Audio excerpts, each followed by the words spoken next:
We're delighted to have Harry Kimberly Bowen, the co-founder of Spacebands, joining us this morning. He is the CEO and co-founder of Spacebands, which is a wearable social distancing aid and contact tracing device. This UK startup has created a product that will help schools, manufacturers and offices safely return to the new normal. Since launching just 6 weeks ago, they have been featured on Sky News, BBC News, ITV, and have already launched with dozens of schools and manufacturers as far as Australia. So Harry, it's great to have you with us. Thank you so much for joining. Morning, thanks so much for having me. So as I mentioned earlier, if you are joining us just now, this morning we are talking about inspiring the next generation. And I encourage you to put any questions you have into the Q&A box and we'll come on to those later on. So Harry, to begin with, can you just tell us about yourself? Spacebands only launched, 7 weeks ago. So what were you doing before that? Sure. So I've always worked in startups. I've always loved working in a startup environment. So I graduated only in 2018.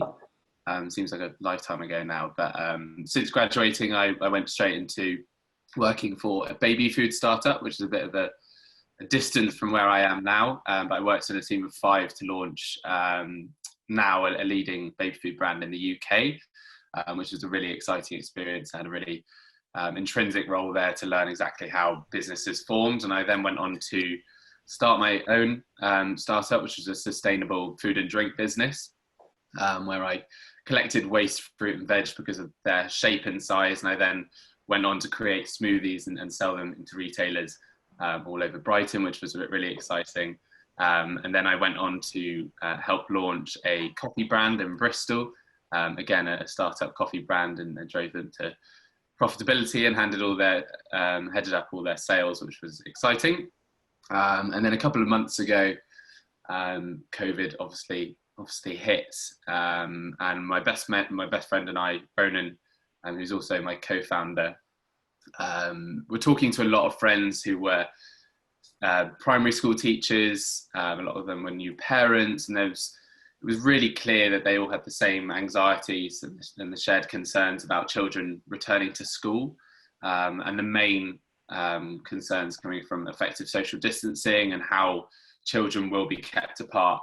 It's bad enough trying to keep adults apart at the moment, let alone having 30 kids in a classroom running around. So we did some research, and we were sure that there should be a piece of wearable tech to help aid social distancing in the classroom specifically. And after doing a lot of research, it was clear that there was nothing around in the UK, especially. There was a lot of larger brands that were targeting the manufacturing space with very expensive technology, very bulky on the wrist, but there was nothing really child-friendly out there at all. So we went to the drawing board and we created the Spaceband.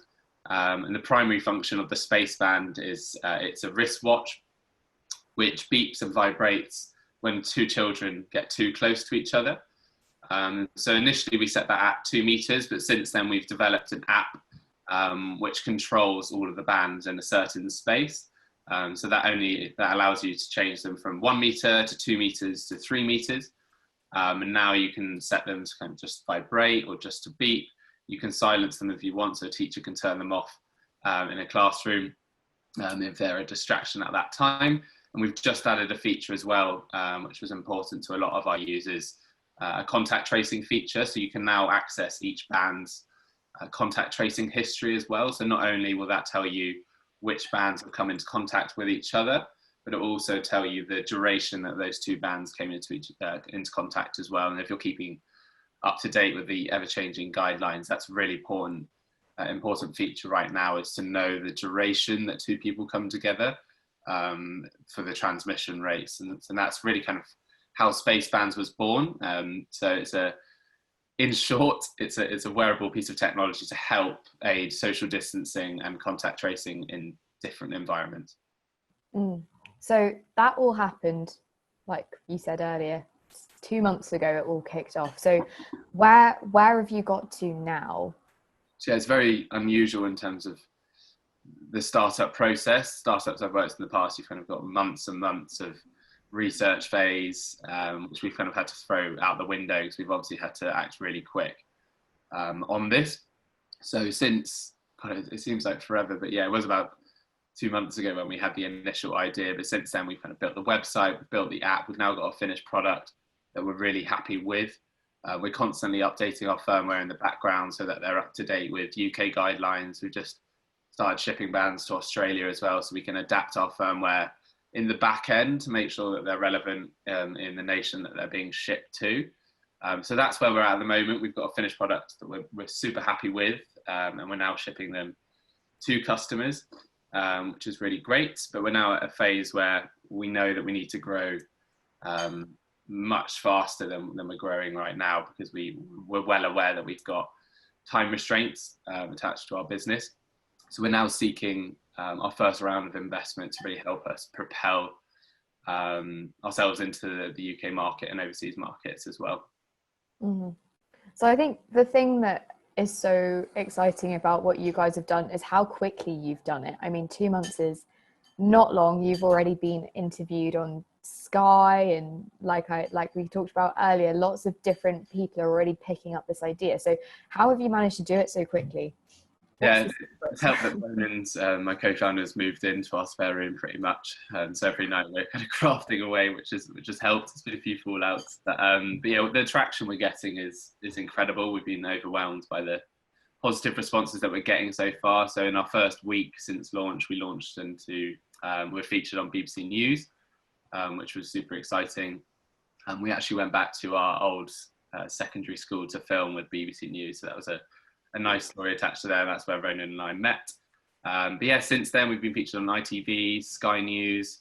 So we've been getting some really great traction in terms of PR, and we've been put on the radar of some really great angel investors, as well as getting traction as far as Australia for manufacturers over there. So we initially wanted to target schools only, and that was important to us, is that we wanted to focus on a niche market.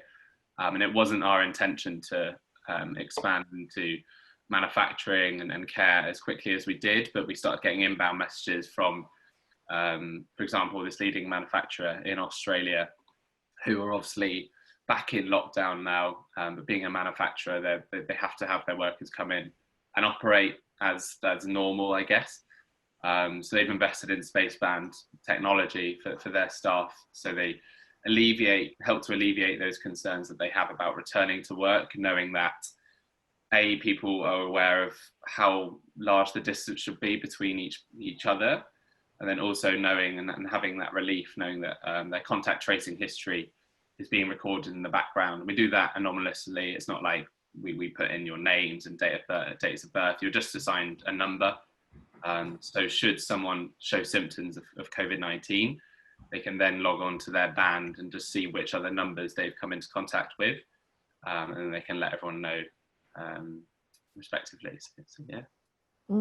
And I think one of the big things that is very apparent for lots of people, especially people who work in schools and places where all the guidelines are really important, the fact that they're constantly changing. You said earlier that you have updated your firmware so that it can deal with that, but how have you been able to react to that quickly while you've been kind of producing your product? Yeah, so we've got a very great team that's able to change our firmware really quickly. And an example of this, like you say, it is kind of ever changing, and even we struggle to keep up with the guidelines with Gavin Williamson, the Education Secretary. But it's not only just in education, as I say, it's kind of on a higher level than that in government, and trying to keep up to date with the guidelines and making our bands as relevant as possible. So one of the biggest challenges we've had so far is that once it was announced that schools must return in September, a lot of head teachers who were already working with needed to enforce this new bubble system. I'm not sure if you've heard of what this bubble system is. You've probably heard the word floating around, but in schools specifically, they're now going to group children in certain bubbles, which means within those bubbles, they understand that social distancing is going to be an absolute nightmare. So what they're doing now is they're making sure that it's fine for kids in certain bubbles to get close to each other. However, they must not come into contact with other bubbles within the school, and that will just help with contact tracing and controlling the virus within school environments. So again, another challenge that was thrown our way, but we went back to the drawing board with our team, and we created a function through our app which allows the user, in this case a teacher, to group certain bands together in bubbles so that the bands don't react with each other in that certain bubble. And then they'll only alert and contact trace when children come into contact with people outside of their bubble.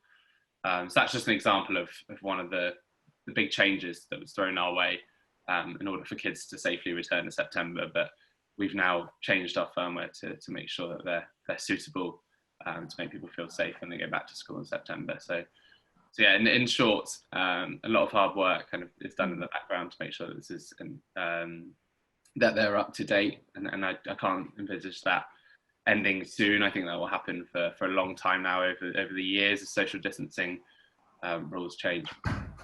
Yeah, definitely. There's a lot to think about, isn't there? Just an encouragement to everyone listening. We have been chatting through Harry's startup Spacebands. If you've joined us a bit later, please do feel free to add any questions you have into the Q&A box. It's at the bottom of your screen. Should be very easy to see. And if there's anything that Harry says or I say that you want to question or dig into a bit more, then please do just add your questions in, and we'll come on to that in a little while. So, Harry, you mentioned earlier that you have, you gave us the list of the startups that you worked with before Spacebands. What is it that excites you about building your own business? I've always loved, in terms of working within startups, I've loved kind of having that that feel of being a big part of something and having a big impact on something. And don't get me wrong, it has highs and lows, as I'm sure a lot of business owners on here will understand. But when you get a high moment, it is kind of really completely elating, and that's really why I do it. I have worked in larger corporations and larger businesses, but while I was there, I kind of got the sense that I was quite a small cog in a very, very big wheel. And I much prefer the excitement of working in a small business. And then that's kind of why I wanted to always start my own business. I've worked really close with founders in the past, just in teams of kind of 3, 4 or 5 people, with the founder sat on your desk, and as I say, highs and lows, but I've always seen founders when we get wins as a business, and I've always thought that that's kind of what I want to do. So yeah, it's an exciting experience for sure. It's a different story when it's your money directly involved, but again, it's a really good journey, and I understand it's not for everyone. It has been challenging at times, especially for me and Ronan, but yeah, it's a really exciting experience for sure. And what would you say to young people who want to start their own businesses and kind of go down that same track? Yeah, so I get asked this question a lot, and it's, for me, the biggest thing that I can say to young people wanting to take the plunge is to just do it. Especially being a young person myself, I think there came a moment where Ronan and I were kind of balancing other things with this before actually taking the plunge and just saying, you know what, let's just go for this. And I hear a lot of people discussing business ideas, being like, people coming to me all the time being like, oh, have you ever thought of doing this? I'd love to do this, I'd love to do that. And then I always kind of just turn around and say to them, why not? Well, we don't kind of have children and mortgages to worry about, why not just kind of take that plunge and just do it? The most successful people I've ever met, just the people that kind of thought they had 6-figure salaries in the city and they were in really great jobs, but it's those that kind of take that risk and take that plunge that is most successful for. So yeah, that's my biggest piece of advice. I think it's just to kind of take that plunge and just go for it. If you believe in something, just I know it's quite corny. Just take that plunge, really. Yeah, definitely. I think it's very inspiring to see people who have ideas and actually do something about it, isn't it? Because that's quite rare. So I guess thinking about bigger businesses as well. We talked earlier about how you the thing that's exciting for you about being in a small business is that autonomy and being able to really see the change that you are driving. So what can businesses do, kind of flipping it, to appeal to the next generation that's coming into the workforce? Yeah, I think the biggest thing I can say to business leaders is to say, just to make your staff feel completely involved in every process. And I know that's a lot harder as businesses continue to grow. I know that firsthand from the baby food startup that I worked at, for example. When I first joined, it was just 4 of us in a pre-launch phase. But even when we got to about 7 people at the end of our first year, people were coming to me. I was kind of heading up the sales side of things, and it was my error, but a lot of the designers and stuff were coming to me being like, well, where are we at with sales at the moment? I know we're listed in kind of Morrison's and Tesco, but how much money were we making? And for me, that was a really hard-hitting moment that not many people actually know.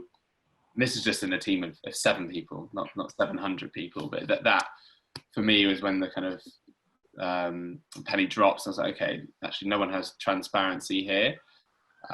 So it's just as simple as kind of putting a board up on the wall in our little cupboard office in London, just with a sales tracker to let everyone know kind of what are our best performing products, like kind of where are we at the moment, how many pouches have we sold, just little things like that to make people feel actually more involved and knowing that they're working towards a common goal together, as opposed to just kind of sitting there doing your work, ticking off your to-do list and actually never seeing the outcome or the final output of where their work is going. I think that's the biggest piece of advice I can offer to business leaders, just to try and improve that transparency, because fundamentally, if someone can see their they may be a small cog, but if they can see their input going in and then coming out with the finished product and the result that has for the business, that can be the most rewarding aspect for sure. So that's my piece of advice. Definitely, thank you for that, Harry. We've got quite a few questions coming in on the Q&A box, which is great. If you do have questions, please do keep adding them in. This is your chance to ask Harry about whether it's space bands or anything else that he's mentioned so far. Please do add those questions in. So just coming back to, I guess, space bands, and I think it would be interesting to just chat about your journey finding investment and all of that and how that's been. So could you just tell us a bit about that journey? Yeah, so this is a first time for me in terms of investment. Businesses that I've started in the past have been self-funded. My business partner and co-founder Ronan has started up tech businesses in the past. So he started 2 apps, which he has raised money for. But in terms of angel investment, which is the route we want to go down, this is a first time for us. And it's a bit of a minefield, to say the least. And at the moment, it's a difficult time, understandably, for investors, and finding the right investor to invest in our concept and understanding exactly what our strategy is and why we want to raise what we want to raise and how quickly we want to grow. So we really need to find someone that completely gets that, perhaps that has had experience doing that before. So far we've had some really great traction, as I say, with some awesome people. From the BBC News feature in particular, we had some great angel investors getting in touch because they understood that we were in a very young phase of our business but saw the opportunity. So we've had some really great conversations with them, which is really, really exciting. But we're now about to launch on a Angel Club platform, which we're really hoping will accelerate that process, which will put us on the radar of active investors at the moment, angel investors, and finding the right angel investor for us. And what that involves is going up on this platform, creating a short video, and then getting bespoke introductions to over 50 angel investors. And that's really the route we want to go down right now. We have explored the crowdfunding option, but in terms of the speed of that, it can be quite a slow process to kind of get set up on the platform, and when people are contributing kind of £20 at a time as opposed to larger chunks of money.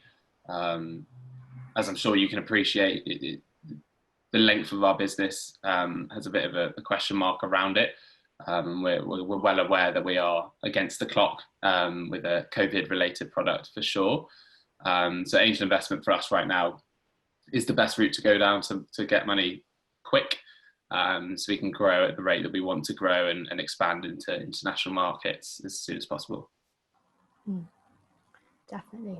Coming back to something you've mentioned earlier, I think just when you were talking about starting up your own business and actually putting in your own money into that and the risk that you're taking there, I guess, what would you say to the people who have those ideas, really want to do that, but they don't know how to carry them out, or they don't have the resources to do that? Yeah, so Ronan and I only have limited resource from funding that we've gained from previous projects. So with my sustainable food and drink business, I won a few great grants from the likes of like Santander and O2, who are really supportive of starting young startups and young entrepreneurs. So that really for me was the foundation of our funding, and Ronan was the same for him. He won the Talk Digital Hero Award, which had a really great grant system in place. But not only do they give you money, but they give you guidance along the way, which is really, really useful. So you're assigned a project manager, which helps you with these things and helps you overcome these hurdles, because let's face it, it's the first time for everyone. And talking to these big angel investors, you need to know what you're talking about. And for a young person starting a business, that can be quite intimidating for sure. So really, I'd advise just exploring the funding routes. There's a lot of them at the moment as well. We thought it would kind of all dry up in terms of government funding, but there's some great sites out there that really do support young businesses. So a good one is called Innovate UK, specifically targeted for young people with innovative ideas to gain funding and really accelerate their business growth. That's a great one. Grant, so you don't have to pay the money back. Not huge amounts of money, but it's enough to kind of really get off the ground and bring your idea to reality. Cool. And then I guess my final question before we move into Q&A is, what is the biggest challenge of starting your own business? Sure. So for me, it comes back to the money side of things. I know it's a bit boring to just keep talking about money, but that's really where the issues do lie, because we're trying to grow at a rate that we want to grow, but we have money going everywhere at the moment in terms of kind of website development, app development, and you can run out of cash really quickly. So the biggest problem right now is cash flow. Although we're generating some really exciting orders with Australian manufacturers and UK schools, just keeping your eye on the cash flow is vital. And I know in the past, working in startups, that is the biggest error a startup can make, is that you can kind of hemorrhage cash too quick, and you don't keep your eyes on your cash flow coming in. That's the biggest issue right now. It's just kind of it's a balancing act for sure. And we're just a team of two at the moment. We're well aware as we grow that you kind of have to have a really close eye on your cash to make sure that you still have a business to run. And how do you actually do that? Keeping a close eye on the cash is one part of it. So Ronan's the finance head. So it's great to have a Ronan on your team, which is in full control of the numbers. But to really just understand, whilst you're prospecting, the size of the opportunity to the customers that you're prospecting to and the expected revenue you're going to generate from that, with a very close eye of the money that we have in place already from our previous ventures, to make sure that we're not spending that at a rate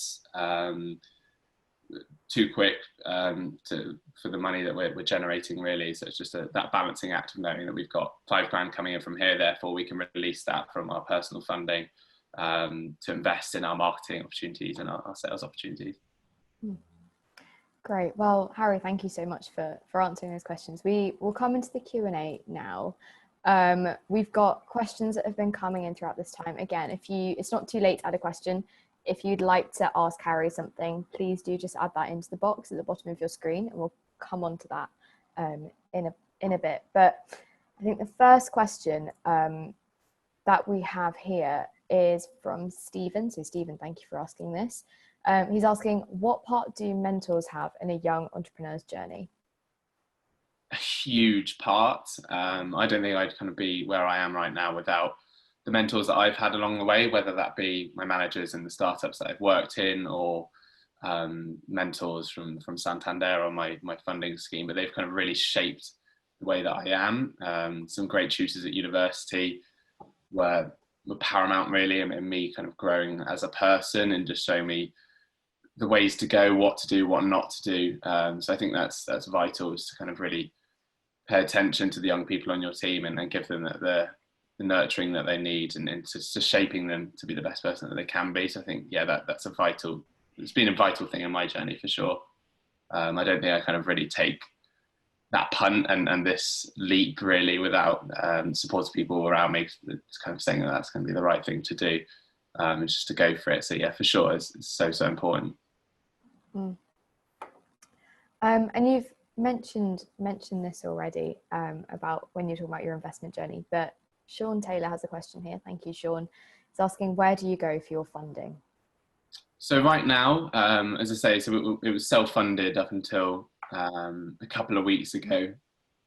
We just tried to utilize our network as much as possible. So we went back to the avenues that we'd already gained funding from, such as like Santander and Talk, just to understand what opportunities are out there at the moment. We were a bit worried, as I say, that everything kind of would have dried up right now, but it's just connecting to as many people as possible within the space that can really help you and connect you to the right people. So Shama's been great, kind of connecting us to a couple of people, angel investors that might be interested, but really it's building your network is vital, I think. And you'll have some conversations where people aren't actually actively investing at that time, but they know someone that might be. One thing I have found with angel investors is that they do work in groups for sure, even if they are the sole investor. They have a lot of friends in the angel investment space. So if they, previous startups I've worked with, for example, if one investor gets on board, it's quite funny that suddenly our board of investors are best mates, because they all kind of get FOMO from each other for sure, and they all kind of dip in, and if you're investing, they'll all invest. So that's a great snowball effect to be involved with. But really, I just recommend going on LinkedIn, connecting to people, angel investors. Start just dropping cold lines, not big kind of spammy messages on LinkedIn, but just be like, look, great to connect. So I've started this business, I'm looking to raise money. Just hope you can help. Don't be afraid to ask people for a helping hand, because you never know kind of who will help you along the way. So yeah, just build out your LinkedIn network. I think that's a really important place to start. And there's also angel clubs, which we're about to launch onto. That meant absolutely nothing to me 2 weeks ago. But what that is it's basically a platform that you might pay a fee to launch onto, a small fee. But what they then do is they connect you to the relevant angel investors, and these people are well respected in the investment world. So they make the introductions as opposed to you going in cold with these people. So if you just Google angel investment clubs, that's a really good place to start those conversations with the club owners to get involved. And what that process involves is that you get set up on their platform, you create a short video which they'll help you create with your deck and your expected revenue and how much you want to generate in your first funding round, and then they help you along that way. So again, it's another mentor really. So it's well worth investing in that small fee to help with your first investing round, for sure. And how has, I guess you've said that, LinkedIn is a great place, these forums are a great place, but how has the fact that you're not actually able to meet these people in person impacted that? Has that made a difference, do you think? I think so. I'm always a bit, I shouldn't really say it while on Zoom, but it's difficult to build that rapport needed. People don't just invest in a business idea, they invest mainly in the person that's running the business. I know I've met a lot of investors that think the idea is pretty crap that they're investing into, but they don't want to invest in that business idea specifically, but they've just kind of fallen head over heels for the owner of the business, and they believe in the owner and their capabilities. So they know with their money and funding and their guidance that they'll be able to shape the business themselves and help the person that they believe in. So I think that's really, really vital, is just kind of, to understand that angel investors invest in the person more than they do the actual business concept.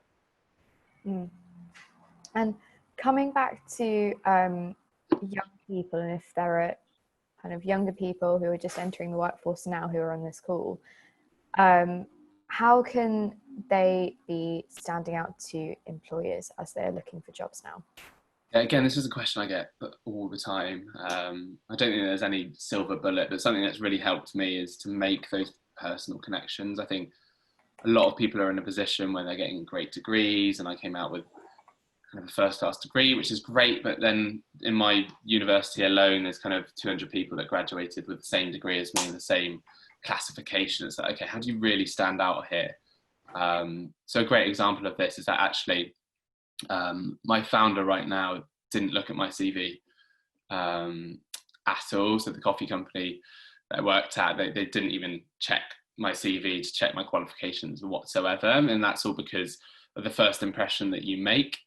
So just outreaching with a personal touch is really important to anyone starting out. I think just stand out from sending the generic cover letter saying I'd like to introduce myself, blah blah blah. I just think do something which is really going to make you stand out, and just explain why you want to work with that business in particular, as opposed to sending out just blanket emails to people, and just add that personal touch for sure.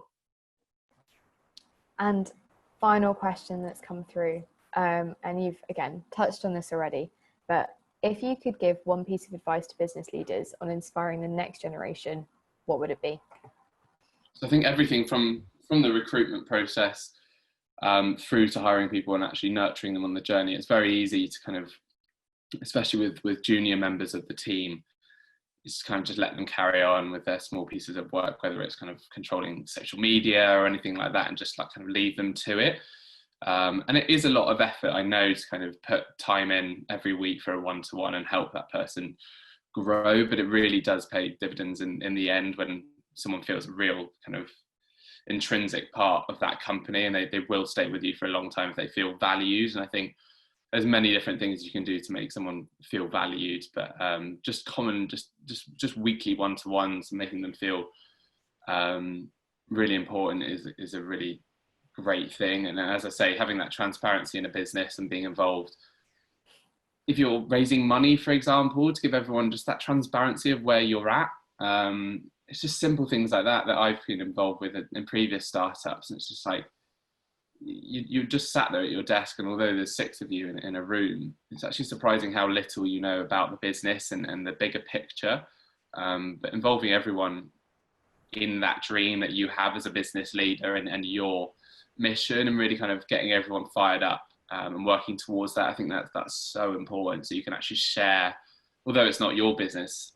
Previous startups I've worked in the past, once we've learned from our mistakes, I genuinely feel like it's my business, and you talk to everyone with such passion. And when, even if you're just sampling your baby food in a store, you literally talk like the business owner, and you're so proud to work for that company because you're part of the bigger picture, and you know exactly how much money you're making, what your goals are for the next 12 months. I think that's so important. So yeah, kind of nurture them, and just put in the time to help them on their journey.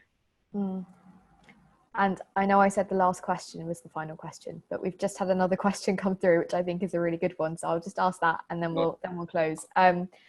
But this is from Anirudh. So thank you so much for sending this in. He asks, in the short period of time you've been operating, what have been the early lessons?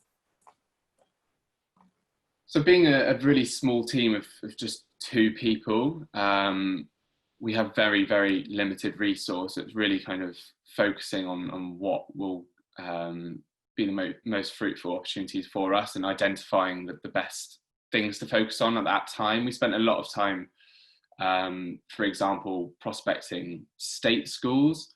We spent arguably too much time trying to sell space bands into and partner with state schools who have very limited budgets. So that's something we quickly learned, is that, okay, we need to go, schools right now don't have much money, whether they're independent or state, to be honest. So we quickly pivoted to focus on the manufacturing space, who have larger budgets put in place for the welfare of their staff to come back in. So really with such a small resource behind space bands. I think it's just really focusing on, we always call it as fishing where the fish are, and that's really resonated with me once I heard that. I think it was a business leader said that to me. It's just like, why would you focus kind of fishing in an empty pond where there's not much prospecting opportunity? And it sounds really simple, but sometimes once you're so involved with something, it's understanding that actually you have to take a step back and be like, this isn't the best option for us right now. And I think it's having that skill to identify that,